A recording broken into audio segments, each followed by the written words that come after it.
மங்களாம்பிகை உடனமர் ஆதிகும்பேஸ்வரர் ஆலயத்தின் ஸ்தல புராணம்.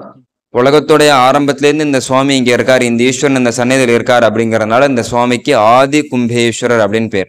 ஆதினா ஆரம்பம், முதல் அர்த்தம் இல்லையா? கும்பத்திலிருந்து வந்ததுனாலையும் கும்ப வடிவில் இருக்கிறதுனாலும் இந்த சுவாமிக்கு ஆதி கும்பேஸ்வரர் அப்படின்னு பேர். காசியில செஞ்ச பாவத்துக்கு விஸ்வநாத சுவாமியை பார்த்தா மட்டும் போராது, கங்கை நதியில ஸ்நானம் பண்ணா மட்டும் போராது, கும்பகோணத்துக்கு வரணும், ஆதி கும்பேஸ்வரர் தான் தரிசனம் பண்ணுங்கிறார். சிம்ம ராசி, கும்பராசி, மகர ராசி, தனுர் ராசி மற்றும் இருக்கக்கூடிய 27 நட்சத்திரக்காரங்கள், 12 ராசிக்காரங்கள், இவங்க எல்லாருக்கும் இந்த சுவாமி விசேஷமான ஒரு பரிகார மூர்த்தியா இருக்கார். கல்யாணம் ஆகாதவங்களுக்கு, குழந்தை பிறக்காதவங்களுக்கு, தம்பதி அந்யோன்யம் இல்லாமல் இருக்கிறவங்களுக்கு, வியாபாரத்துல நொடிச்சு போறவங்களுக்கு, சரீரத்துல வியாதியால அவதிப்படுறவங்களுக்கு, புத்தி கூர்மை இல்லை அதாவது படிப்பறிவு இல்லாமல் இருக்கிறவங்களுக்கு, கோர்ட்டு சம்பந்தமான கேஸ்ல ஜெயிக்கணும்னாலும் இல்ல அரசியல் ரீதியா அதாவது பதவி கிடைக்கணும், கவர்மெண்ட் வேலை கிடைக்கணும் அப்படின்னாலும் இந்த சுவாமி ரொம்ப விசேஷமா இருக்கார். நம பார்வதி பதஜே ஹர ஹர மகாதேவ. நமோ நம காரண காரணாய ஸ்ரீமத் சுதா கும்பக விக்கிரகாய கல்யாண சாந்தாய குணாகராய ஸ்ரீ கும்பலிங்காய நம சிவாய. மங்களம் தேஹி மந்திரேஷி சர்வமந்திரஸ்வரூபிணி கும்பேஷ வாமபாகஸ்தே கும்பகோண நிவாசினி.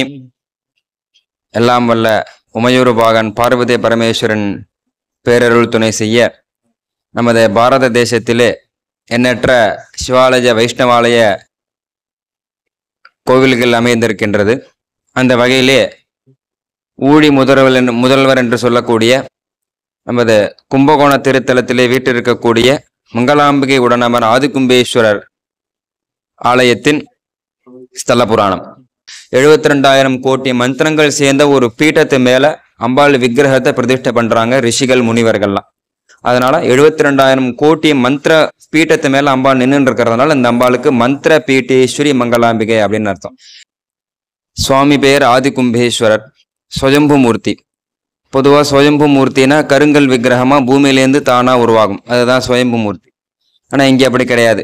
ஈஸ்வரனை அமிர்தமும் மணலும் கலந்த கும்ப வடிவமா லிங்கமா கையாலேயே செஞ்சு பூஜை பண்ணி வழிபட்ட க்ஷேத்திரம். ஏன் அப்படின்னு கேட்டா, யுகங்கள் 4 இருக்கு. கிருத்தயுகம், திரேதாயுகம், துவாபரயுகம், கலியுகம்னு சொல்றோம். ஒரு யுகத்திற்கும் இத்தனை லட்ச வருஷங்கள்னு கால அவகாசம் இருக்கு.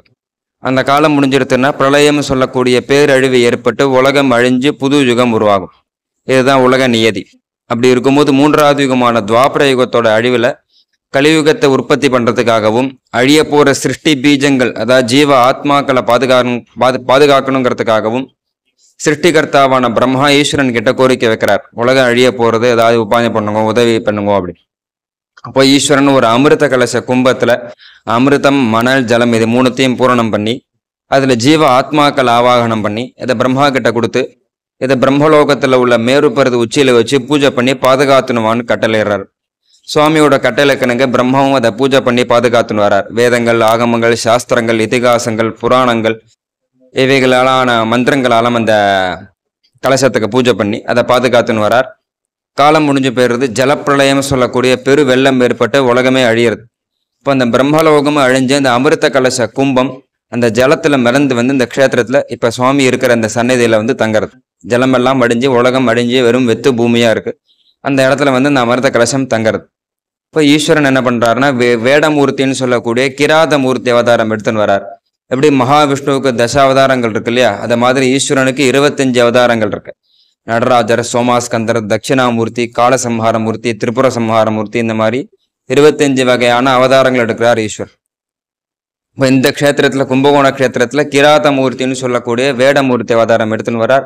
அந்த அமிர்த கலச கும்பத்தை அம்பு விட்டு உடைக்கிறார். உடைச்சு அதுக்குள்ள தான் பிரம்மா கிட்ட பூஜை பண்ணி கொடுத்து ஜீவ ஆத்மாக்களை வெளில கொண்டு வரார். மேலும் அந்த உடஞ்ச கலசத்தை அமிர்தம், மணல், ஜலம் இது 3த்தையும் பிசைஞ்சு ஒரு கும்ப வடிவமால் லிங்கமா கையாலேயே செஞ்சு தன்னைத்தானே அதுல சிவ பூஜை பண்ணி அதுக்குள்ள அந்தர்பாவம் ஆயிடுறார், உள்ளுக்குள்ள போயிடுறார். அதுக்கப்புறம் இந்த உலகம் உருவாகிறது. உலகத்துடைய ஆரம்பத்திலேருந்து இந்த சுவாமி இங்க இருக்கார், இந்த ஈஸ்வரன் இந்த சன்னதியில் இருக்கார் அப்படிங்கறதுனால இந்த சுவாமிக்கு ஆதி கும்பேஸ்வரர் அப்படின்னு பேர். ஆதினா ஆரம்பம், முதல் அர்த்தம் இல்லையா? கும்பத்திலிருந்து வந்ததுனாலையும் கும்ப வடிவில் இருக்கிறதுனாலும் இந்த சுவாமிக்கு ஆதி கும்பேஸ்வரர் அப்படின்னு பேர். முழுக்க முழுக்க அமிர்தமும் மணலும் கலந்த சுயம்பு மூர்த்தியா இருக்கார் ஈஸ்வரன். இந்த சம்பவங்கள் எல்லாமே நடந்தது மாசி மாசத்துல வர மக நட்சத்திர தன்னிக்கு அப்படிங்கிறதுனால மாசி மகம் இங்க சிறப்பாக கொண்டாடப்படுறது. வருஷம் வருஷம் மாசி மாசத்துல வர மக நட்சத்திரத்துக்கு மாசி மகம் அப்படின்னு பேர். 10 நாள் உற்சவம் நடக்கும். காலம்பரிய சாயங்காலம் யாகசால பூஜை. 10வது நாள் பௌர்ணமி மக நட்சத்திரமும் சேர்ந்து இருக்கிற அன்னைக்கு மகாமக குளத்துல தீர்த்தவாரி அப்படின்னு சொல்லி ஒரு பூஜை நடக்கும். மகாமக குளம் எப்படி உருவாச்சுன்னு கேட்டா, அந்த அமிர்த கலச கும்பத்தை அம்பு விட்டு உடைக்கும் போது அந்த கலசத்திலேருந்து அமிர்த தீர்த்தம் தெளிச்ச இடம் தான் மகாமக குளம். 12 வருஷத்துக்கு ஒரு தடவை ரிஷிகள், முனிவர்கள், நதி தேவதைகள்லாம் வந்து அங்க ஸ்நானம் பண்ணி அவங்களுடைய சாபங்கள் பாவங்கள் எல்லாத்தையும் இங்க போக்கிக்கிறாங்க. அதனாலதான் அந்த மகாமகம் ரொம்ப விசேஷமாக கொண்டாடப்படுறது. வருஷம் வருஷம் வர்றது மாசி மகம், 12 வருஷத்துக்கு ஒரு தடவை வர்றது மகாமகம். இப்ப நமக்கெல்லாம் ஏதாவது ஒரு சாபங்கள் பாவங்கள் தோஷங்கள்லாம் ஏற்பட்டுடுதுன்னா ஒரு புண்ணிய கஷேத்திரத்துக்கு போய் அந்த சுவாமியை தரிசனம் பண்ண சொல்லுவாங்க. அந்த க்ஷேத்திரத்தில் உள்ள தீர்த்தத்துல ஸ்நானம் பண்ண சொல்லுவாங்க. இப்போ அந்த மூர்த்திக்கும் அந்த தீர்த்தங்களுக்கும் அந்த பாப சுமைகளை தாங்கக்கூடிய சக்தி 12 வருஷம்தான். அதுக்கப்புறம் இந்த மகாமக குளத்துல மாசி 12 வருஷத்துக்கு ஒரு தடவை வர்ற மகாமக நேரத்துல அந்த குளத்துல ஸ்நானம் பண்ண அவங்களுடைய சாபங்கள் பாவங்கள்லாம் தீரும். இப்போ நம்மளும் அங்கே அந்த மகாமக நேரத்துல ஸ்நானம் பண்றது இதெல்லாம் பண்ணா பூஜை சிறப்பு பூஜையெல்லாம் பண்ணால் அந்த பாவங்கள் சாபங்கள் தோஷங்கள்லாம் தீர்றது. ஈஸ்வரன் வந்து முழுக்க முழுக்க அமிர்தமயமா இருக்கார். அதனால ஈஸ்வரனுக்கு சுவாமிக்கு லிங்க திருமேனிக்கு அபிஷேகம் கிடையாது. இந்த ஆவுடையார்னு சொல்லக்கூடிய பீடத்துக்கு மட்டும் அபிஷேகம். ஒரு நாளைக்கு 6 கால பூஜை, அதுல 4 கால பூஜையில ஈஸ்வரனுக்கு அபிஷேகம் உண்டு. எல்லா அபிஷேகமும் இந்த ஆவுடையார்னு சொல்லக்கூடிய பீடத்துக்கு மட்டும். விசேஷ காலங்கள்ல சோமவாரங்கள்ல பிரதோஷங்கள்ல ஏதாவது முக்கிய பூஜை நாட்கள்ல சாம்பிராணி தைலம்னு ஒரு தைலம் மட்டும் சாத்துவோம் சுவாமிக்கு. அந்த தைலம் சாத்தும் போது மட்டும்தான் இந்த லிங்கத்தை தொடுவோம். மற்றபடி எந்த விதமான பூஜையா இருந்தாலும் எந்த விதமான அலங்காரங்களா இருந்தாலும் இந்த ஆவுடையார்னு சொல்லக்கூடிய பீடத்துக்கு மட்டும். முழுக்க முழுக்க அமிர்தமயமா இருக்கார் ஈஸ்வரன். அப்படிங்கிறதுனால சுவாமி வந்து எல்லா விதமான வியாதிகளுக்கும் சாபங்களுக்கும் தோஷங்களுக்கும் நிவர்த்தி பண்றதுக்கு ரொம்ப விசேஷமா இருக்கார். ஈஸ்வரன் கிட்ட பிரம்மா வந்து தரிசனம் பண்றாரு. இந்த க்ஷேத்திரத்துல உலகத்தை சிருஷ்டி பண்ணியாச்சு, இனிமே ஜீவ ஆத்மாக்களை வச்சு உயிரை உற்பத்தி பண்ணி இந்த சிருஷ்டி காரியத்தை பண்ண வேண்டியது உன்னுடைய கடமைன்னு சொல்லி கொடுக்குறார். அப்போ பிரம்மா வந்து இந்த க்ஷேத்திரத்தை ஈஸ்வரனோட சந்நிதியில வந்து தரிசனம் பண்ணிட்டு பவிஷ்யோத்தர புராணம்னு ஒரு புராணம் எழுதுறார். இந்த லோகத்துல 18 புராணங்கள் இருக்கு. அதுல ஒண்ணு பவிஷ்யோத்தர புராணம்.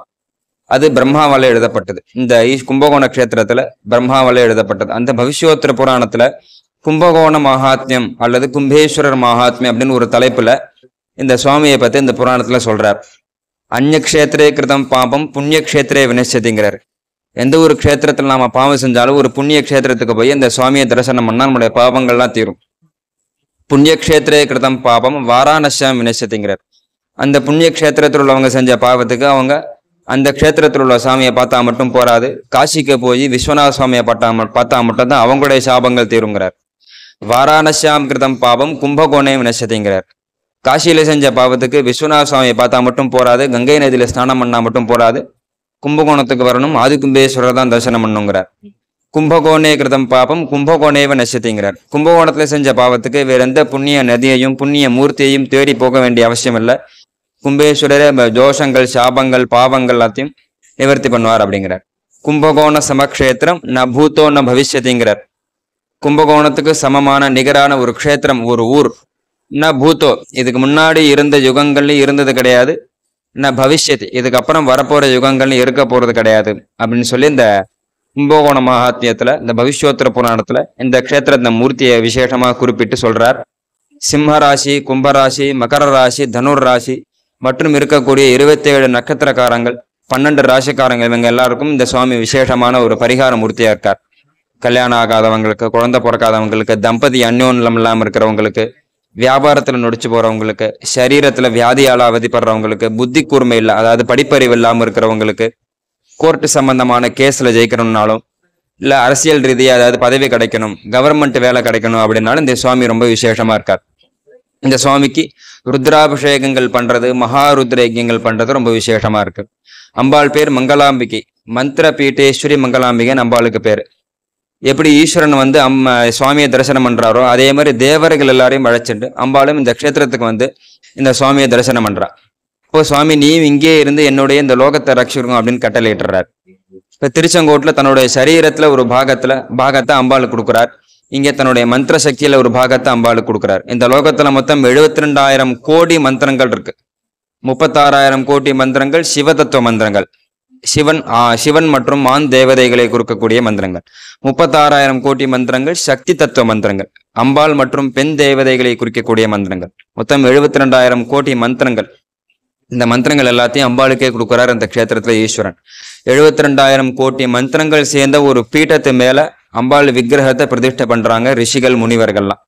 அதனால 72,000 கோடி மந்திர பீட்டத்து மேல அம்பாள் நின்று இருக்கிறதுனால இந்த அம்பாளுக்கு மந்திர பீட்டேஸ்வரி மங்களாம்பிகை அப்படின்னு அர்த்தம். பீட்டம் அப்படின்னா இருப்பிடம்னு அர்த்தம். ஒட்டுமொத்த மந்திரங்களும் இருக்கக்கூடிய ஒரு இடத்து மேல அம்பாள் நின்று இருக்கிறதுனால இந்த அம்பாளுக்கு மந்திர பீட்டேஸ்வரி மங்களாம்பிகைன்னு பேர். நம்ம இந்தியாவில் மொத்தம் 51 சக்தி பீட்டங்கள் இருக்கு. காஞ்சி காமாட்சி, மதுரை மீனாட்சி, காசி விஷாலாட்சிலாம் சொல்றோம் இல்லையா.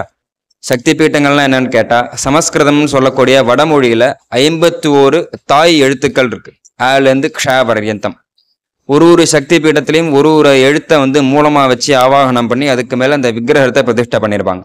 இங்க இந்த 51 அக்ஷரத்தையும் ஒரே இடத்துல ஒன்னா வச்சு பிரதிஷ்டை பண்ணியிருக்கிறதுனால இந்த அம்பாள் சக்தி பீட்டங்களுக்கெல்லாம் மாத்திருஸ்தானமா இருக்கா, தாய் வடிவமா இருக்கா.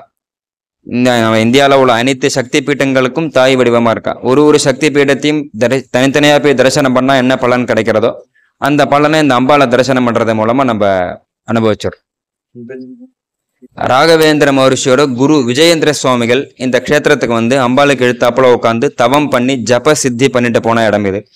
அம்பாளுக்கு நவசக்தி அர்ச்சனை பண்றது, மாதுளம் பழத்தினால அர்ச்சனை பண்றது, குங்குமத்தினால அர்ச்சனை பண்றது, மருதாணி அரைச்சி சாத்துறது, சந்தனக்காப்பு மஞ்சக்காப்பு அலங்காரங்கள் பண்றது, ஆவணி மாசத்துல வர ஞாயிற்றுக்கிழமையில வெள்ளிக்கிழமையில அம்பாளுக்கு செம்பருத்தி பூவுனால கிரீடம் சாத்துறது, அலங்காரம் பண்றது ஒரு விசேஷமான பிரதானமான பிரார்த்தனையா இருக்கு. நவசக்தி அர்ச்சனைன்னு என்னன்னு கேட்டா 9 பேர் அம்பாளை சுத்தி நின்று சஹஸ்ரநாமத்தினால அர்ச்சனை பண்ணுவாங்க.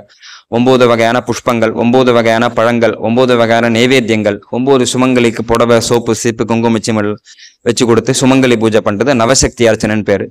நம்ம கோவிலில் தொன்று இந்த மாதிரியான பூஜைகள்லாம் நடந்துட்டு வர்றது.